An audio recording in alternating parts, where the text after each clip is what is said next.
여러분이 잘 아시다시피 우리 한국에는 장로교하고 이제 감리교가 먼저 이제 이 땅에 들어와서 그래서 모르긴 해도 한 70% 정도가 장로교인이나 아니면 감리교인일 것입니다.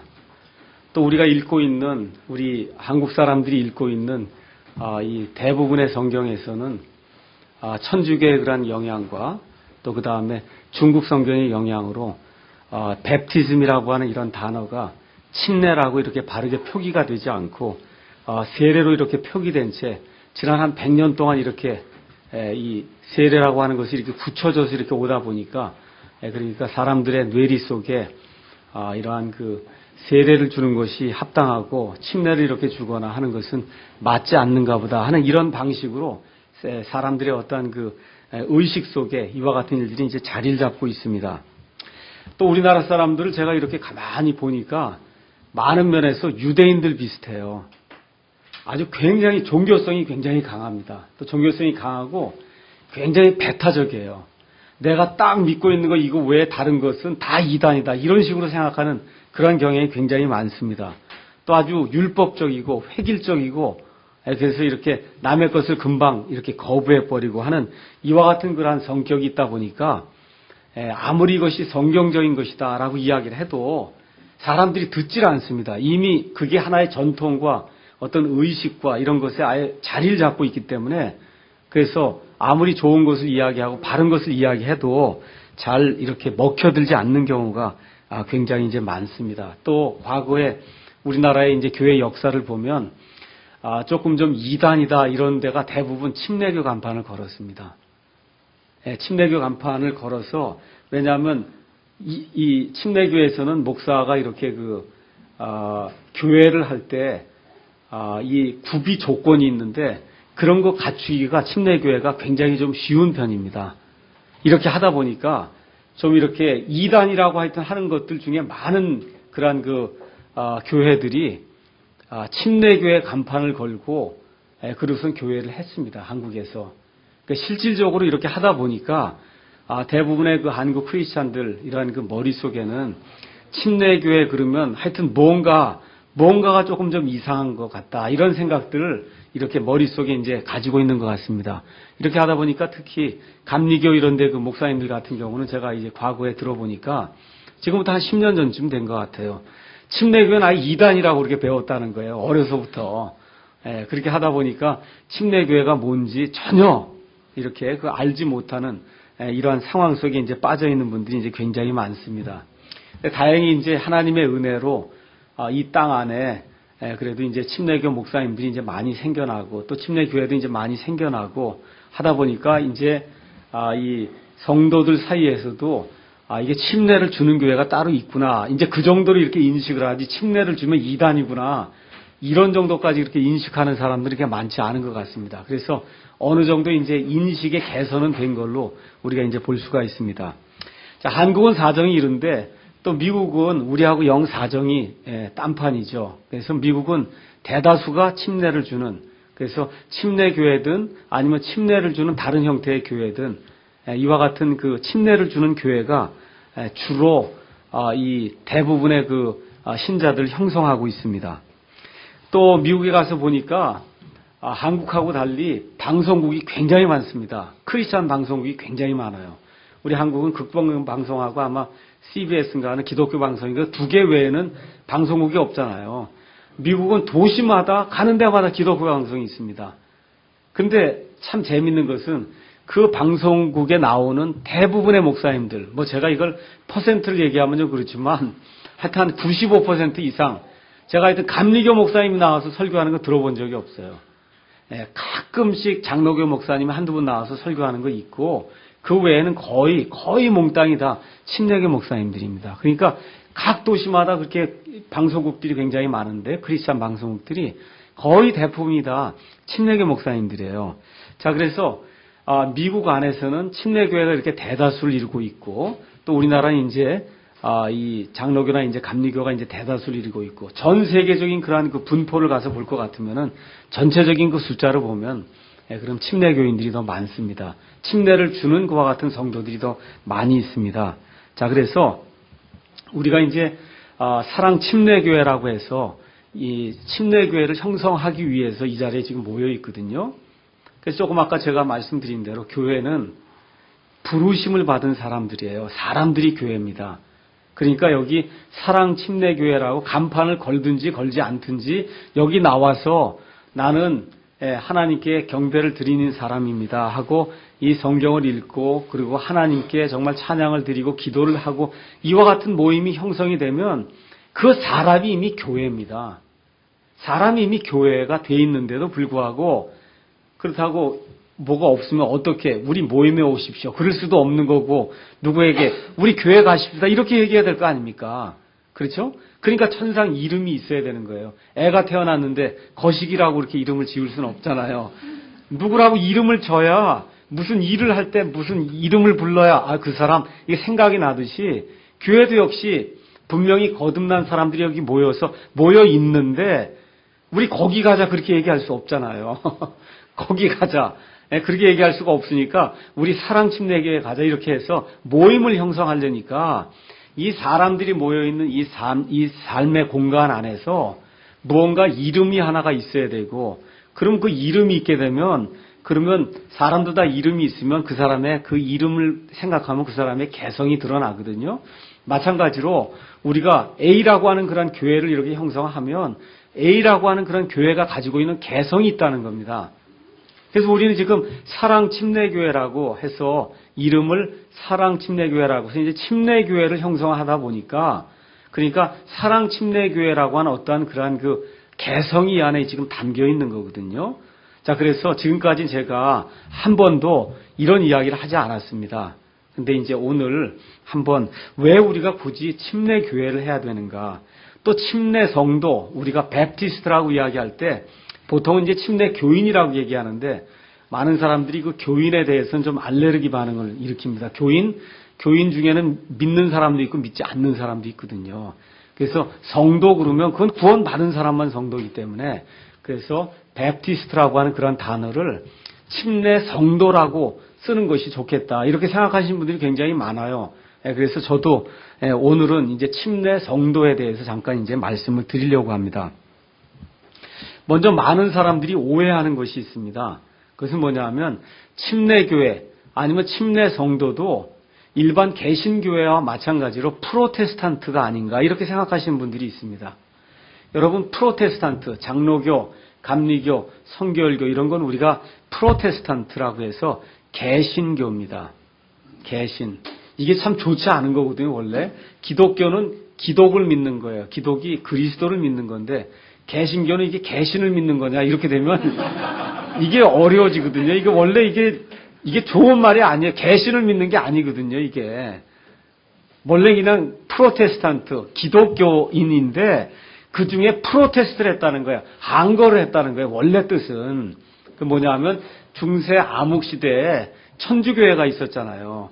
그래서 천주교회를 가지 않으면 그러면 그 사회에서 살 수가 없었습니다. 이러는 가운데 1517년에 마틴 루터라고 한 사람을 중심으로 해서 여기 로마 카톨릭 교회에서 가르치거나 하는 이러한 그 구원의 방법이나 이런 모든 것이 성경하고는 맞질 않으니까 우리가 나와야 되겠다고 한거라고 뛰쳐나오게 됐어요. 그래서 한거라는 걸 영어로 우리가 프로테스트라고 얘기해요. 한거하는 거를. 그래서 프로테스트를 한 사람을 가리켜서 우리가 프로테스탄트라고 얘기하는 겁니다. 그러니까 원래는 개신교인 그러면 안 되고 한거한 교인 그래야 되는 겁니다. 한거한 교인. 그래서 장로교나 감리교나 이와 같은 그 교회들은 다 프로테스탄트예요. 이 로마 카톨릭 교회의 한거라고 우리는 도저히 당신들 믿는 거 거기에 동의할 수가 없습니다 하고 뛰쳐나온 사람들이 그게 이제 프로테스탄트입니다. 그래서 여기에는 여러 분파가 있어서 여러분이 잘 아시다시피 칼빈이라든지 낙스라든지 이와 같은 사람이 세운 그와 같은 교회를 그거를 우리가 장로교회라고 이야기합니다. 장로교회라고 얘기해서 또 장로교회 교주가 칼빈이다 아니면 낙스다 그렇게 이야기하려고 하는 것이 아니에요. 예수님을 믿는 건데 그 안에 어떤 분파가 이렇게 생겨서 그 분파는 다른 것도 없어요. 뭐냐면 개성을 가진 하나의 교회 형태가 생긴 겁니다. 우리가 지금 침례교회를 하듯이 장로교회라고 하는 그런 개성을 가진 그와 같은 한 교회의 분파가 생겼어요. 또 성공회라고 하는 그런 한 분파가 생겼습니다. 그 다음에 감리교회라고 하는 한 분파가 생겼어요. 그래서 가서 보시면 각각의 특징이 다 있습니다. 그 특징을 만들어준 사람들을 우리가 그 교단을 세운 그와 같은 창시자다. 그렇게 이야기를 하는 겁니다. 그래서 감리교회의 창시자는 요한 웨슬레다. 요한 웨슬레가 교주란 뜻이 아닙니다. 기독교를 이렇게 믿는데, 예수님을 믿는데 믿으려면 이런 교회 형태를 띠어야 되고, 교회 형태를 띠게 될 때 나타나는 특성이 있단 말이에요. 그 특성이 감리교회는 감독 체제를 중심으로 해서 이렇게 나타나기 때문에, 그래서 감리교회라고 이야기하는 거고, 장로교회는 장로들이 중심이 돼서 하는 그런 교회이기 때문에 그래서 장로교회라고 이야기를 하는 겁니다. 그래서 그것이 하나의 개성이 된다. 그런데 우리 베프티스트 침례 성도들은 한 번도 항거한 적이 없습니다. 그러니까 마틴 루터 당시에도 그렇고 로마 가톨릭 교회에 항거한 적도 없고 그 다음에 프로테스탄트에 항거한 적도 없기 때문에 엄격한 의미에서 이 베프티스트는 프로테스탄트가 아닙니다. 그럼 언제부터 이 베프티스트가 존재했냐? 우리 침례 교회에는 교단을 만든 창시자가 없어요. 감리교회 아까 말씀드렸지 요한 웨슬레가 창시했다 그러죠. 장로교회 칼빈이 창시했다 그러죠. 근데 우리 침례 교회에는 창시자가 없습니다. 누구 창시자가 없어요. 인간 창시자가 없습니다. 그게 가장 큰 특징이에요. 침례 교회의 가장 큰 특징은 인간 교단을 만든 어떤 인간 창시자가 없다는 거예요. 이것이 왜 그러냐면 AD 30년경에 우리 예수님께서 승천하시면서 그래서 오순절 성령 강림이 이제 시작이 돼서 그래서 교회라고 하는 그러한 유기체가 이제 형성이 됐는데 그 교회가 형성이 되었을 때 그 교회 형태가 바로 침례교회 형태였습니다. 다 침례를 받은 사람들만이 성도들이었고 그렇게 하다 보니까 특별히 인간 창시자가 필요치 않았던 겁니다. 그래서 이 침례교회의 가장 큰 특징이 하나는 이 교단을 만든 그와 같은 인간 창시자가 없다는 겁니다. 또 지난주에도 제가 한번 말씀드렸듯이 침례 성도는 영어로 베프티스트입니다. 베프티스트. 그래서 이 예수 믿는 사람들 가리키는 용어가 그리스도인, 영어는 크리스찬 그렇게 되는데 그 크리스찬이란 단어가 사도행전 11장에 나오거든요. 사도행전 11장 26절에 나옵니다. 여기에 안디옥에서 예수 믿는 사람들이 처음으로 그리스도인이라고 불렸다는 그런 기록이 나옵니다. 그러니까 크리스찬이라고 하는 거, 그건 성경에 나오는 말이에요. 근데 이 베프티스트라고 하는 말 자체도 성경에 나오는 말입니다. 성경 마태복음이 시작이 되면 마태복음 3장에 이 침례를 주는 자 요한이라고 하는 사람이 이 땅에 와서 유대 사람들에게 침례를 주는 그런 대목이 나옵니다. 그 침례자 요한의 그 영어 이름이 John the Baptist입니다. 그래서 요한, 곧 침례를 주는 자 그런 뜻이에요. 그래서 크리스찬이라고 하는 그와 같은 단어가 성경에 있는 합법적인 그런 단어인 것처럼 베프티스트라고 하는 단어도 성경에 들어있는 합법적인 단어입니다. 제가 말씀드리는 걸 잘 이해하시기 바랍니다. 이게 뭐냐 하면 그럼 침례자 요한이 교회의 첫 성도냐 그런 얘기하는 거 아닙니다. 침례자 요한은 구약시대에 속한 사람이고 교회에 속한 사람이 아닙니다. 교회를 만드신 우리 예수님에 앞서서 그래서 예수님의 길을 예비했던 사람이 침례자 요한인데 그 침례자 요한이 예수님에게 침례를 줬어요.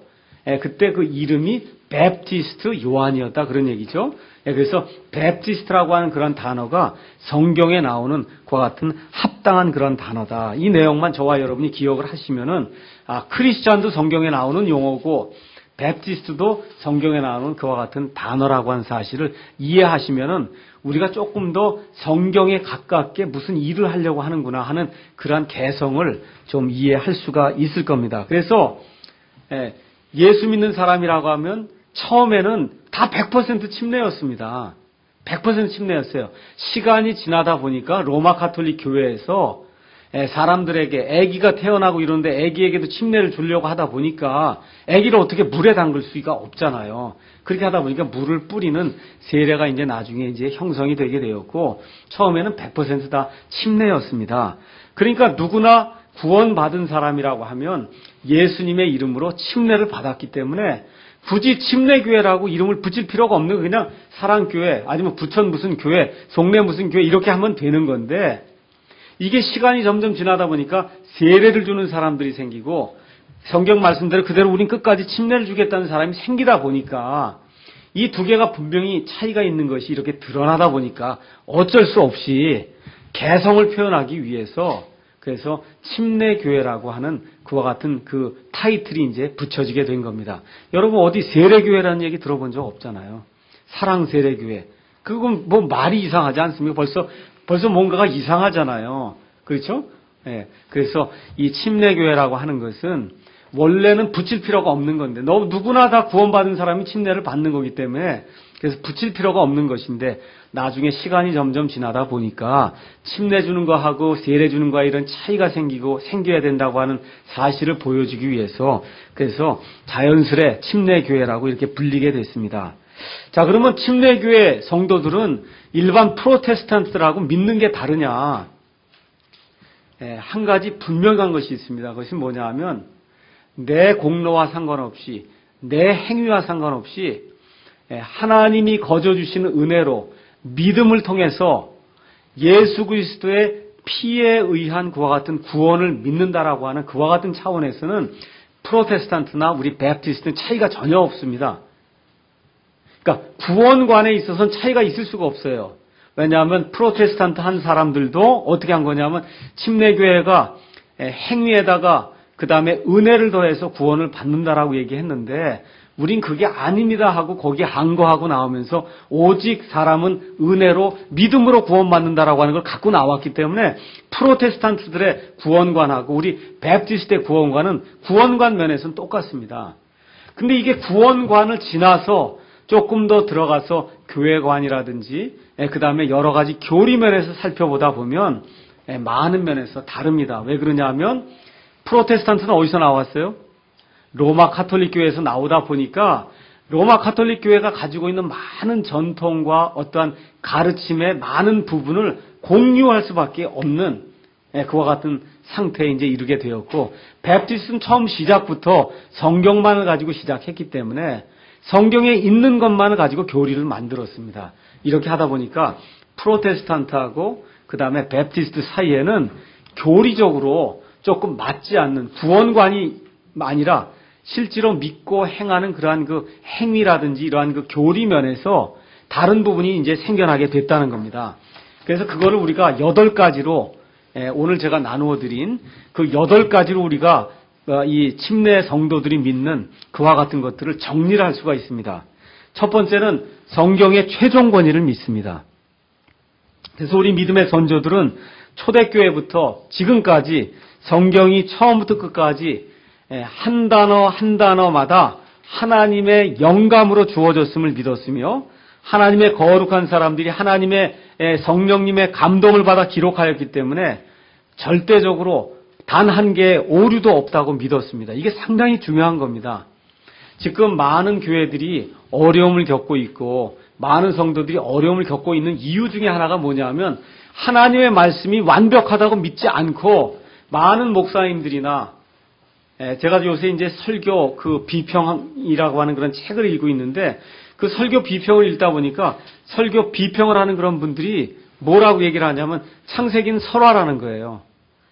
창세기는 설화. 이게 뭐 요셉 이야기도 그렇고 다 전설, 설화라고 이야기를 하니까 이게 굉장히 이제 어려워지는 겁니다. 그래서 우리는 처음부터 끝까지 하나님의 이 성경 말씀이 모든 단어가 하나님이 숨을 불어넣어 주셔서 그래서 지금 이 시간까지 하나님께서 보존해 주신 그와 같은 말씀이라고 이제 믿고 있습니다. 그래서 하나님께서 부여하신 개개인의 신앙 양심을 따라 처음부터 우리 침례교회들은 국가교회가 아니고 국가교회를 여러분 조심해야 됩니다. 국가교회는 한 국가가 있을 때 우리는 이 종교만을 믿어야 된다라고 국가가 정해놓은 그와 같은 교회를 국가교회라고 이야기합니다. 그러니까 지금 여러분 파키스탄 그럼 그 국가교회거든요. 어떤 국가교회예요? 파키스탄 같은 경우는 파키스탄은 이슬람이거든요. 인도는 힌두교 그렇죠? 이렇게 하듯이 옛날 과거의 중세 시대에서는 이 중세 시대의 그 유럽에서는 대부분의 나라들이 로마 가톨릭 교회를 국교로 정했어요. 그러니까 로마 가톨릭 교회의 교리를 믿거나 믿지 않거나 거기서 하라는 대로 하지 않으면 살 수가 없는 거예요. 그와 같은 교회를 국가교회라고 이야기합니다. 개인의 양심의 자유가 허락이 되지 않는 거예요. 나는 이걸 믿고 싶어도 교회에서 이거를 믿어야 된다고 얘기하면 어쩔 수 없이 이걸 믿어야 되는 거예요. 이걸 믿지 않으면 그러면 모든 권리가 다 박탈이 되는 겁니다. 이와 같은 교회를 국가교회라고 이야기하는데 우리 침례 교회들은 또 성경에 나와 있는 그와 같은 하나님의 말씀을 믿은 사람들은 각각의 개인의 양심에 따라서 자유 독립교회를 형성했어요. 그러니까 자유롭게 독립적인 그런 교회를 우리가 하는 거지 국가가 통제라는 그런 교회를 하지 않는다는 겁니다. 이래서 이 성경만이 유일하고도 최종적인 권위라고 하는 사실을 믿었습니다. 성경만이 최종 권위가 아니고 유일하고도 최종적인 권위라는 거예요. 그래서 성경이 A라고 얘기하면 우리가 A라고 믿는 거고 B라고 얘기하면 B라고 믿는 거지 A 외에 다른 것이 있을 수 없다고 믿는 겁니다. 그게 침례 성도들의 가장 큰 그와 같은 믿음입니다. 그래서 성경의 최종 권위를 믿었습니다. 두 번째는 또 뭘 믿었냐면 우리 침례 성도들은 자치적인 지역교회를 믿었습니다. 자치적인 지역교회. 그래서 우리 믿음의 선조들은 지역교회가 어느 누구에도 귀속되지 않은 자유로운 몸으로 오직 우리 주 예수 그리스도에게만 충성을 맹세하는 독립기관임을 믿었습니다. 그래서 이 세상에 있는 어떤 사람이나 기관도 이 독립적이고 자유적인 이와 같은 그 교회에게 무언가를 명령할 수 없다는 거예요. 이게 대단히 귀중한 겁니다. 지금 저와 여러분은 이 자유의 국가에서 살고 있기 때문에 이런 것을 지금 이게 도대체 뭘 얘기하는가 이거 이해하기가 굉장히 어려울 겁니다. 예를 들어 우리가 장로교회 지금 이제 굉장히 장로교회도 자유롭기 때문에 지금은 국가교회를 형성하지 않는데 옛날엔 장로교회가 국가교회였습니다. 스코틀랜드 같은 경우에 국가교회예요. 스코틀랜드에서 장로교회를 안 하면 그럼 다 쫓겨나야 됩니다. 요한 캘빈이라고 하는 사람이 제네바에서 이 장로교회를 이제 구축을 했거든요. 이 구축을 했어요. 그럼 요한 캘빈이 이야기하는 이 장로교회 형태로 따르지 않으면 제네바에 살 수가 없는 거예요. 다 쫓겨나야 되는 겁니다. 내 양심의 자유가 허락이 되지 않는 그런 시스템이에요. 지금은 물론 자유주의 그런 국가 안에 있기 때문에 장로교회든 감리교회든 아니면 뭐 침례교회든 심지어 로마 가톨릭 교회도 그렇게 하지 못합니다. 그런데 로마 가톨릭 교회 같은 경우 필리핀이라든지 남미라든지 이런 데 가서 보세요. 지금도 국가교회거든요. 그러니까 거기 태어나면 무조건 로마 가톨릭 교회에서 하라는 대로 해야지 그것대로 하지 않으면 자유가 박탈당합니다. 그래서 제일 중요한 또 특성 중에 하나가 우리 성경대로 믿는 사람들은 처음부터 자치적인 그와 같은 지역교회를 형성을 했습니다.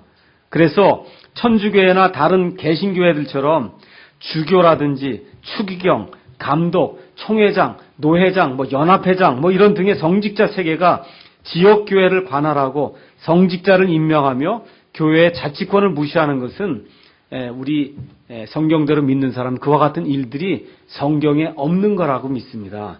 그러니까 여기에 교회에 무슨 필요가 있다 그러면 여기 모여있는 사람들끼리 결정하는 거예요. 뭐에 따라서? 성경 말씀과 내 양심의 자유에 따라서. 우리가 오늘 의자를 사기로 했다. 그럼 우리 교회가 결정하면 되지 그걸 가지고 저 위에까지 올라가서 의자를 사도 됩니까? 안 됩니까? 이거 물을 필요가 없다는 거예요. 우리 교회에서 하면 돼요. 교회에 가서 보시면 여러분이 성경에 가서 보시면 빌립보 교회가 있고 에베소 교회가 있고 골로새 교회가 있고 데살로니가 교회가 있잖아요. 에베소 교회 성도들이 우리가 이 일을 해도 됩니까? 안 됩니까? 골로새 교회 성도들에게 물을 필요가 없다는 거예요. 우리는 우리 안에 역사하시는 성령님의 그 조명을 받아서 우리 교회 일을 성경 말씀에 근거해서 우리가 자치적으로 해결한다는 겁니다. 목사도 우리가 선임을 하고 이 안에 필요한 집사도 우리가 선임을 하고 우리가 필요한 선교 활동도 우리가 선임을 해서 우리 마음대로 우리 자유대로 우리 양심이 원하는 대로 그렇게 한다는 겁니다. 그래서 지역 교회 위에 어떤 또 다른 조직이 있어서 지역교회를 관할하는 그런 체제, 그와 같은 로마 가톨릭 교회 체제는 성경에 없는 것이라고 저희가 믿고 있는 겁니다. 세 번째는 뭐냐 하면 전성도 제사장 직분을 저희가 믿습니다. 그래서 우리 믿음의 선조들은 예수님의 신약교회에 속한 모든 신자들이 어떤 인간 중보자의 도움도 없이 우리에게 있으신 유일한 대제사장 예수님을 힘입어서 하나님 앞에 직통 나아갈 수 있다고 믿었습니다. 우리 옛날에 제가 아마 중학교 때쯤에는 저희가 이제 시장 근처에 살았는데 그때 전화를 하려면 교환이 있었습니다. 교환. 그래서 거기다 한 번호를 전화해갖고 A집을 대주십시오. 그러면 그 교환이 A집을 대주고 B를 대주시면 B를 대줬거든요. 그게 뭐예요? 중간에 누구를 통해서 나가는 거거든요. 구약시대에는 제사장이라고 하는 인간 중보자가 있었습니다. 그래서 무슨 죄를 짓거나 하나님 앞에 나갈 필요가 있으면 반드시 인간 중보자를 통해서 그 중보자 앞에 나아가서 모든 걸 고백을 하고 그리고 그 중보자가 피를 가지고 와서 하나님께 속죄 제사를 드렸습니다. 근데 이와 같은 모든 일들이 우리 예수님께서 십자가에 달려 돌아가실 때에 성전의 휘장이 위에서부터 아래까지 쫙 갈라지면서 완전히 그와 같은 일이 폐기가 됐습니다. 그래서 이제는 더 이상 인간 중보자를 통해서 우리가 천주교 가면 지금 우리가 신부라고 하는 사람이 있어요. 신부는 영어로 프리스트예요. 프리스트는 제사장이라는 얘기입니다. 그러니까 천주교에는 아직도 신약시대인데도 불구하고 여전히 제사장이 있는 거예요. 그래서 그 제사장 앞에 가서 무릎을 꿇고 죄를 회개하고 죄를 고백하고 용서해달라 그러고 이와 같은 일을 하지 않는다는 겁니다. 그래서 우리 침례 성도들은 누구든지 예수님을 구원자로 영접하고 그래서 예수님의 교회의 일원이 되면 누구나 하나님 아버지 앞에 직통 나아갈 수 있다. 그래서 모든 사람이 하나님 앞에서는 그와 같은 제사장이다라고 하는 그와 같은 사실을 확실히 믿고 있습니다. 그 다음에 네 번째는 교회에 두 가지 규례가 있습니다. 교회에 지금 가서 보면 여러 가지 일반 교회는 규례가 많은데 우리 믿음의 선조들은 예수님께서 이 땅에 계시면서 우리 믿는 사람들이 행해야만 되는 그와 같은 규례를 두 가지만 주셨다고 믿는 겁니다. 첫 번째는 침례라고 하는 그와 같은 규례입니다. 침례. 그래서 우리 예수님이 죽으셨다가 묻히셨다가 그 다음에 부활하신 것을 예표로 보여주는 그와 같은 그 침례는 반드시 물에 담그는 그와 같은 침례다. 그거를 우리가 지금까지 믿었고 앞으로도 그것을 계속 믿을 겁니다. 그래서 중세 암흑 시대에 이와 같은 믿음을 가진 사람들이 로마 가톨릭 교회에 의해서 많이 죽임을 당했습니다. 왜 죽임을 당했냐 하면 로마 가톨릭 교회는 사람이 태어나면 한 일주일이고 뭐 한 달이고 지난 다음에 유아세례를 줘야 된다는 거예요. 그래서 유아세례를 주고는 그리고 어떻게 해요? 이 아이의 이름이 오늘 하늘나라에 기록이 되었습니다 하고 천주교 신부가 이렇게 이 선언을 하거든요. 이와 같은 일이 성경에 없다는 겁니다. 그게 없으니까 이야기를 한 거죠. 어떻게 이야기를 했어요? 우린 그런 걸 믿지 않습니다. 성경에 그와 같은 일이 없습니다. 그래서 우리 양심상 우리는 유아세례를 믿지 않습니다. 이렇게 이야기할 때 로마 가톨릭 교회에서 수많은 사람을 잡아다가 이렇게 죽이게 됐습니다. 그래서 이 침례라고 하는 것이 성경에 나와 있는 것을 가만히 살펴보면 어느 정도 나이가 들어서 예수님의 복음을 이해한 사람이 자기의 양심의 자유를 가지고 하나님 앞에 자기의 양심을 들고 가서 하나님께 모든 것을 내어 맡기는 그와 같은 일이 생기게 될 때 그때 그 사람이 구원을 받고 그 구원받은 증표로 침례를 받는다. 이렇게 이제 생각을 했던 겁니다. 그래서 이렇게 하다 보니까 어떤 일이 발생을 했냐 하면 중세에 재침례파라고 하는 그와 같은 파들이 생겨났습니다. 이것은 뭐냐? 옛날에 어머니 아버지가 유아세례를 줬단 말이에요. 유아세례를 줬는데 성경 말씀 이렇게 읽다 보니까 아니 이거 어머니 아버지가 강제로 데리고 가서 이렇게 유아세례를 준 거는 성경에 없는 거네. 그걸 깨닫게 된 무리가 생기기 시작한 겁니다. 아니 성경에 없는데 왜 이걸 주는가 해서 하나님의 말씀을 통해서 예수님의 피로 말미암아 믿음으로 은혜로 의롭게 되었다는 걸 확신하는 그런 사람들이 내가 옛날에 유아세례 받은 거는 그거는 잘못된 거기 때문에 내가 다시 침례를 받겠습니다 하고 그래서 침례를 주는 그와 같은 일이 생겨서 그걸 우리가 재침례라고 이야기합니다. 이 재침례를 주다 보니까 로마 가톨릭 교회에 문제가 생긴 거죠. 아니 우리 체제에 반대해갖고 다시 침례를 주면 그는 로마 가톨릭 체제가 붕괴가 되지 않느냐. 이렇게 돼서 엄청난 핍박이 이 재침례 성도들에게 가해졌습니다. 그래서 이 침례라고 하는 것이 어떤 사람은 그렇게 얘기해서 죽음으로 지킨 진리다 그렇게 이야기했습니다. 많은 사람들이 이 침례라고 하는 것을 이렇게 소중히 여겼기 때문에 그래서 자기의 목숨을 내걸고 그 진리를 지키려고 애를 썼습니다. 그래서 우리가 두 가지 규례 중에 하나는 침례라고 얘기했고 또 하나 규례는 주의 만찬입니다. 주의 만찬. 그래서 주의 만찬은 구원받은 사람들이 예수님의 죽으심에 대해서 다시 한번 생각해 보면서 예수님이 오실 때까지 예수님의 죽으심이 내게 무엇을 뜻하는가. 그래서 이 빵과 그 다음에 예수님의 피를 이렇게 나누면서 그 안에서 그 의미를 발견하는 것. 그것이 이제 주의 만찬입니다. 근데 이 주의 만찬이 변개가 돼서 로마 카톨릭 교회에서는 주의 만찬이 뭐로 변개가 됐냐면 구원을 가져다 주는 성사로 변개가 됐어요. 성사, 성스러운 일로 변개가 된 겁니다. 이렇게 하다 보니까 성만찬이라고 이름이 바뀌었어요. 성만찬. 그래서 우리는 성만찬을 행하지 않습니다. 성경에 뭐라고 되어 있냐면 주의 만찬이라고 기록이 되어 있기 때문에 저희는 주의 만찬을 행하는 거예요. 성경에 있는 그대로 주의 만찬을 행하는 겁니다. 천주교에서는 이 빵 쪼가리하고 그 다음에 이걸 가져다 주면서 그 천주교 사제가 이 빵 쪼가리에다 또 이 포도주에다가 이렇게 축복 기도를 하면 그 순간에 그 빵 쪼가리가 진짜 예수님의 몸이 되고 그 포도주가 그 순간에 예수님의 피로 아주 바뀐다는 거예요. 이걸 우리가 화채설이라고 이야기합니다. 화채설. 우린 그런 걸 믿지 않습니다.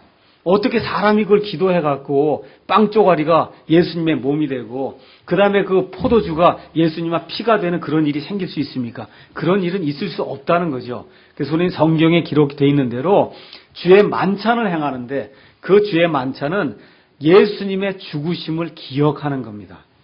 그런 의미에 그 안에 그럼 무슨 은혜가 있습니까? 없습니까? 그 안에 무슨 사람을 구원시켜주는 은사가 있습니까? 없습니까? 그와 같은 것은 하나도 없습니다. 단지 저와 여러분이 예수님의 은혜에 감격해서 예수님의 그 죽으심에 내가 한번 동참해야 되겠다는 그런 심정으로 내 자신을 내어놓고 거기에 참석을 하게 되는 겁니다. 자, 그 다음에 이제 다섯 번째가 중요한데 또 뭐냐 하면 우리 침례 성도들은 양심의 자유를 믿습니다. 양심의 자유. 이게 대단히 중요한 거예요. 여러분, 여기 사랑 침례교회를 하고자 모였죠? 왜 모였습니까? 양심의 자유 때문에 모인 거예요. 여기 한국 땅에 교회가 한두 개입니까? 이 부천에만 해도 교회가 한두 개입니까? 엄청나게 지금 교회가 많은데도 불구하고 뭐 구리에서 서울에서 분당에서 그렇죠? 원근 각지에서 지금 다 여기로 모여 있거든요. 왜 그래요? 내 양심의 자유 때문에 그렇잖아요. 내 양심의 자유가 침해를 받지 않도록 하기 위해서 내 이거 성경을 읽어보니까 이 성경이 이렇게 이야기하는데 이렇게 할 수 있는 교회는 지금 눈을 뜨고 이렇게 보니까 여기뿐이 없다라고 하는 그런 생각이 들어서 그래서 먼데도 불구하고 교회가 작은데도 불구하고 목사가 파트타임 목사인데도 불구하고 그렇잖아요. 전임 사역자가 아닌데도 불구하고 헌금을 들여가면서 지금 이 자리에 모인 거잖아요. 무엇 때문에 그래요? 여러분과 제 양심의 자유 때문에 여기 모인 겁니다. 양심의 자유. 그래서 우리 침례 성도들이 가장 중요하게 여기고 정말 가장 큰 가치로 여기는 게 양심의 자유입니다. 양심의 자유. 이 양심의 자유라고 하는 건 뭐냐 하면 내가 기독교를 믿잖아요. 예수님을 믿는데 B라고 하는 사람이 믿지 않아요. 그러면 칼을 들고 가서 당신 믿을래 안 믿을래 하면서 이렇게 하는 그건 양심의 자유가 아니지 않습니까? 그러니까 이슬람 교도들이나 아니면 중세 로마 카톨릭 교회처럼 사람의 양심을 막 파괴시켜 가면서 그 사람이 원치도 않는 걸 내가 그 사람에게 강요해서 믿게 하는 그런 일은 안 한다는 겁니다. 믿지 않는 것도 그 사람의 자유거든요. 믿지 않는 것도 자유예요. 하나님이 양심의 자유를 주지 않았으면 저와 여러분이 100% 로봇처럼 하나님이 하라는 대로 움직여야 됩니다. 그래서 하나님이 우리에게 주신 가장 큰 선물이 뭐냐 하면 자유의지예요. 자유의지를 다른 이야기를 하면 양심의 자유예요. 그래서 저와 여러분이 마음대로 하나님을 믿을 수 있습니다. 왜 그러냐? 우리 양심이 그렇게 우리에게 말하고 있기 때문에 그래서 하나님이 안 보인다 그런데도 불구하고 저와 여러분 하나님이 있습니다 하고 여기 나와 있는 겁니다. 그래서 이 침례 성도들은 결코 다른 사람들에게 우리의 믿음을 강요하지 않습니다. 무력을 사용해서 강요하지 않아요. 가서 복음을 전할 수 있습니다. 그럼에도 불구하고 온유하고 겸손한 마음으로 복음을 알려주는 것이지 그 사람 믿지 않으면 당신 죽습니다. 그러고 칼을 들여다보고 이런 일을 안 한다는 거예요. 그런 일을 할 수가 없어요.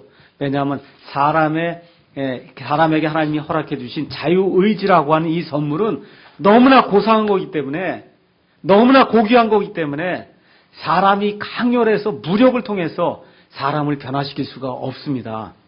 그래서 우리 침례 성도들이 가장 중요하게 여기는 그러한 가치관 중에 하나가 그것이 개인의 양심의 자유라고 하는 것. 그래서 우리는 그 사람들에게 복음을 선포해야 하는데 믿지 않아요. 믿지 않아도 할 수 없는 거예요. 믿지 않으면 나중에 하나님 앞에 가서 그 사람이 회개 보고를 할 겁니다.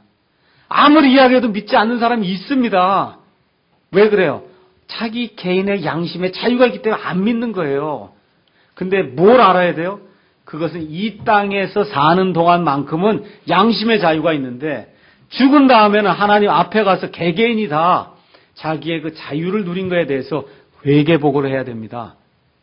그래서 우리 침례 성도들은 이 땅에 있는 동안에는 어느 누구에게도 무력으로 이와 같은 그 양심의 자유를 이렇게 파괴시키는 그와 같은 일들을 하지 않습니다. 그래서 저와 여러분이 이 사랑 침례교회를 이렇게 형성해서 하고 있는 한은 어느 누구도 여러분의 자유의지 아니면 양심의 자유를 가로막지 않습니다. 예를 들어 우리가 이제 교회 이제 좀 지나다 보면 한 1년이고 이제 지나서 어느 정도 교회가 이제 안정이 되면 우리가 이제 창립 예배를 드리려고 그럽니다. 그 창립 예배를 드리려고 하다 보면 어쩔 수 없이 우리가 믿는 바와 약속이라고 하는 교회의 조그마한 헌법을 만들어야 됩니다. 목사는 어떻게 청빙을 해와야 되고, 그렇죠? 목사가 그만둘 때는 어떻게 해야 되고, 교회에서 무슨 돈을 집행할 때는 어떻게, 이게 모임이다 보니까 해야 됩니다. 그렇죠? 또 교회 이렇게 하다 보면 우리는 뭐를 믿고 뭐를 믿는다고 하는 걸 간단하게 우리가 신앙 그 선언문 같은 걸 우리가 이제 만들어서 그걸 우리가 믿는다고 얘기해야 되거든요. 그럼 저와 여러분이 제가 사랑 침례교회 멤버가 되겠습니다. 그렇게 이야기하면 거기에 나와 있는 대로 하겠다고 약속을 하는 거예요. 그 약속을 했음에도 불구하고 내 신앙 양심상 아무리 봐도 그건 아닌 것 같다. 그건 아닌 거야. 할 수 없는 거예요. 그거를 교회가 막 강요해갖고 당신 그걸 안 믿으면 안 된다고 그러면서 이렇게 강요하지 않습니다. 그래서 이 사실을 우리가 기억을 하시고 우리가 이 세상에 이렇게 해서 이렇게 교회라고 하는 이런 이 모임을 이렇게 형성을 했는데 모임을 형성해서 그 안에 어떤 법규가 있어요. 있음에도 불구하고 그것이 내 양심에 맞지 않는다 그러면 그걸 바꿀 사람이 아무도 없습니다. 그래서 우리는 침례라고 하는 것이 맞고 성경적인 것이라고 확신하지만 어떤 형제나 자매가 그게 아니라고 믿으면 그럼 그걸 존중하겠다는 겁니다. 물론 그렇게 될 땐 우리 교회가 헌법을 가지고 그것은 교회로 다 이렇게 돼서 형성이 돼서 나갈 때는 우리 교회의 멤버가 되기 위해서는 교회가 침례교회이기 때문에 어쩔 수 없이 침례받은 사람만 멤버가 될 수밖에 없거든요. 그럼에도 불구하고 그렇지 않은 형제나 자매가 있다 그래서 그 사람들을 어떻게 나쁘게 생각한다 그런 일은 있을 수 없습니다. 그건 개인의 양심의 자유이기 때문에. 그 다음에 이제 6번째는 뭐냐 하면 구원받은 성도들만의 교회 회원권을 우리가 믿습니다. 지금 교회에 많은 문제가 일어나고 있는데 그 일어나는 이유가 뭡니까? 구원받지 못한 사람들이 교회에 들어가서 교회 회원으로 행사를 하고 있기 때문에 문제가 생기는 거예요. 이 성경을 가서 보시면 성경에 골로새 교회, 에베소 교회 뭐 교회가 여러 개 나오는데 성경에 나오는 교회는 항상 구원받은 사람만 교회의 멤버가 되는 겁니다. 근데 지금 교회가 어떻게 해요? 태어나면 지금 일반 교회들 다 어떻게 해요? 태어나면 유아세례 주죠. 유아세례 줘서 강제로 그 사람의 의지와 상관없이 그 교회 회원으로 만들어 놓지 않습니까? 나이가 이렇게 들면 입교를 시키잖아요. 또 교회 나가면 얼마 되지 않았는데 학습을 시키죠. 학습시킨 다음에 그 얼마 지나자면 세례를 받으라 그래요. 세례 받은 다음에 남자는 한 2년, 3년 지나 무조건 집사하라 그래요. 뭐 상관이 없어요. 뭘 알든지 모르든지. 이와 같은 일은 우리가 안 한다는 겁니다. 성경에 그와 같은 일이 없어요. 그래서 구원받은 사람들만이 교회의 멤버가 되는 거예요. 그러니까 처음에 교회가 딱 형성이 됐을 때는 구원받지 않은 사람과 구원받은 사람이 확연히 달랐던 거예요. 근데 지금은 어떻습니까? 교회 한번 가보세요. 일반 교회 한번 가보세요. 어때요? 구원받은 사람이나 구원받지 않은 사람 거의 차이가 없어요. 이렇게 되다 보니까 교회가 교회의 역할을 할 수가 없다는 겁니다. 그러니까 밖에 있는 사람들이 교회를 들여다보면 밖에 있는 사람이나 교회에 있는 사람이 거의 똑같아요. 이런 일이 생기는 것은 그건 성경적인 방법이 아니라는 겁니다. 자, 그래서 7번째는 우리가 지역교회에 또 2가지 직분이 있는 걸 믿습니다. 지역교회에는 반드시 2가지 직분만 있어요. 하나는 목사고 하나는 집사입니다. 그래서 목사하고 집사 외에는 다른 직분이 교회에 없습니다. 그래서 여러분과 제가 성경을 통해서 이제 보면 알겠지만 목사, 감독, 그 다음에 장로는 똑같은 그와 같은 직분을 달리 표현한 것에 지나지 않습니다. 그래서 교회 안에는 목사와 그 다음에 집사의 2가지 직분만이 있는데 하나님의 창조 질서의 원리에 따라서 목사와 집사는 성경에 나와 있는 대로 반드시 한 아내의 남편이어야 됩니다. 그러니까 남자만 돼야 되는 거죠. 그래서 남자만이 목사가 될 수가 있고 남자만이 집사가 될 수 있다. 이렇게 하다 보니까 그러면 천주교회하고 무엇이 다르냐, 일반 교회하고 무엇이 다르냐. 우리 침례교회의 가장 큰 특징 중에 하나는 우리 한국교회에서는 이걸 실천하기가 상당히 좀 어려운 면이 있는데 미국 교회 같은 이것을 실천합니다. 이건 뭐냐면 미국 교회는 목사를 가리켜서도 형제라고 불러요. 목사를 가리켜서 예를 들어 하일스 목사님 있다 이거예요. 어디 나갔으면 우리 교회 하일스 목사입니다 이렇게 얘기하는데 서로 이야기할 땐 브라더 하일스 그래요. 하일스 형제님, 전 저보고는 정형제님, 누구 보면 김형제님, 이형제님 이렇게 이야기할 수 있는 교회라는 거예요. 그러니까 원래 그렇게 돼야 되는 게 맞는 거예요. 단지 뭐가 틀린 거예요? 직분, 하고 있는 직무가 틀린 거지 교회 안에서는 누구나 다 형제요 자매라는 겁니다. 이것이 이루어질 수 있는 유일한 교회 형태는 침례교회뿐이 없습니다. 그래서 여러분도 원하시면 나이가 어린 5살짜리 아이가 와서 저보고 정형제님 그럼 제가 조금 좀 이상하게 좀 느낄 겁니다. 이게 어쩔 수 없어요. 이게 사람의 어떤 그 자라온 배경이 있거나 이렇지만 이렇기 때문에. 그런데 우리 아버님 같은 분이 정형제님 그렇게 얘기하면 그거 괜찮은 거예요. 원래 괜찮은 겁니다. 그러니까 저랑 나이가 이렇게 비슷하시고 이런 분들이 정형제님 이렇게 얘기하는 게 원래는 맞는 거예요. 우리가 익숙하지 않아서 그런 거, 우리 문화가 그걸 허락하지 않아서 그런 겁니다. 근데 원칙적으로는 그렇게 형제여 자매라고 부르는 것이 그게 가능한 교회가 침례교회입니다. 이해하시겠죠? 이거 얘기하니까 이렇게 웃으시는 분들이 많은데 원래 그런 겁니다. 끝난 다음에 저보고 그렇게 한번 연습하셔도 괜찮습니다. 자, 그 다음에 8번째는 뭐냐 하면 교회와 국가의 분리를 믿습니다. 교회와 국가의 분리. 그러니까 국가교회가 되는 것은 성경에 없다는 거예요.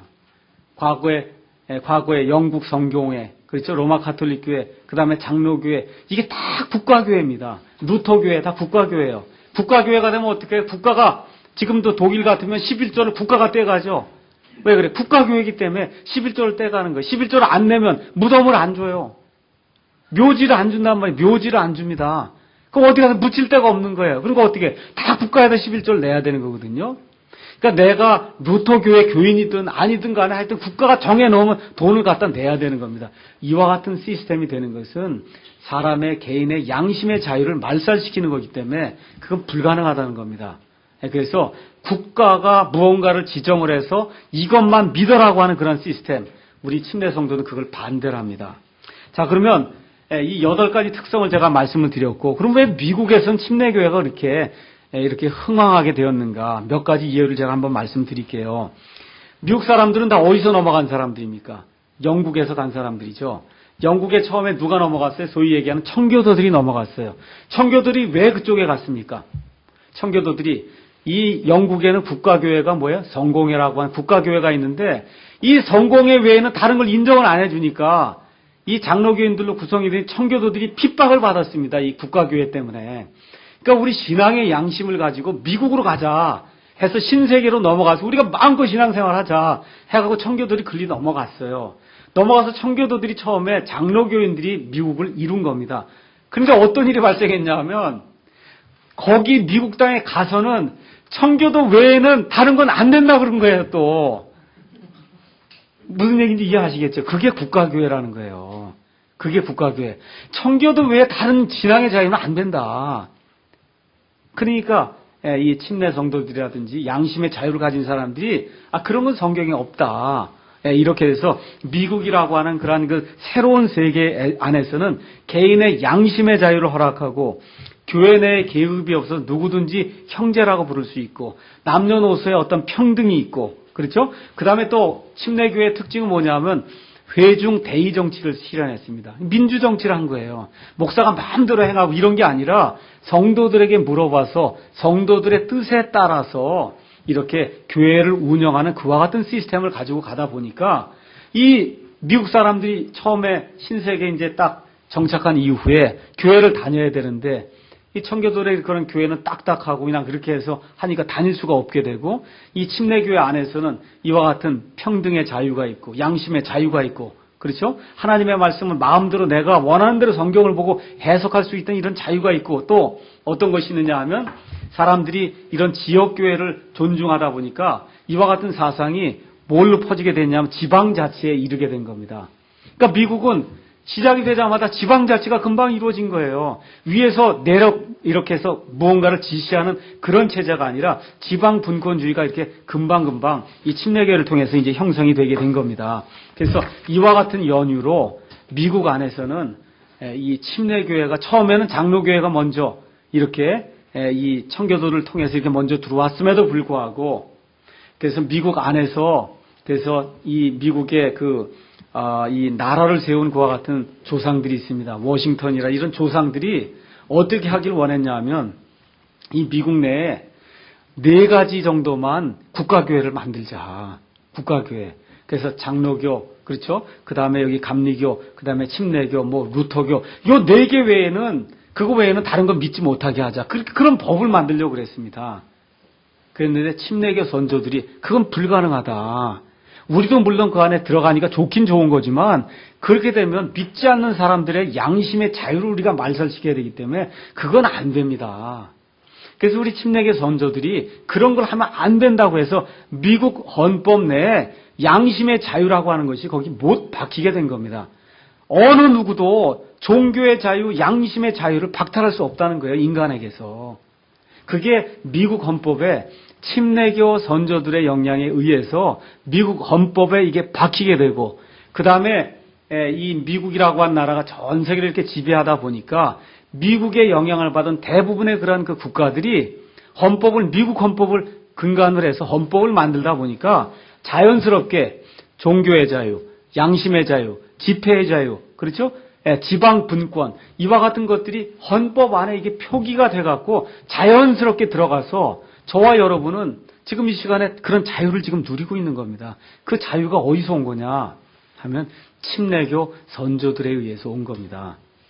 그래서 오늘 우리가 침례 성도들의 그 유산과 그 다음에 우리 침례 성도들의 그 8가지 믿음에 대해서 우리가 이제 한번 살펴봤습니다. 그래서 그 8가지 믿음을 우리가 이제 정리를 하면은 첫 번째가 뭐라고 얘기했냐면 성경의 최종 권위. 그래서 거기에 바이블이라고 하는 B가 나오고 두 번째가 지역교회 자치성에서 오토노미라고 하는 단어가 나오고 그 다음에 전성도 제사장 직분에서 프리스트라고 하는 그런 단어가 나오고 교회의 2가지 교회에서 투 오디넌스라는 단어가 나오고 양심의 자유에서 개인 양심의 자유 인디비주얼 소울 리버티라고 하는데 그 I자가 나오고 구원받은 성도들만의 교회 회원권에서 세이브드라고 하는 데서 S가 나오고 지역교회 2가지 직분 T two offices라는 데서 T자를 떼고 교회와 국가의 분리해서 separation에서 S를 떼서 첫 글자를 쭉 모아놓으면 그게 베프티스트가 됩니다.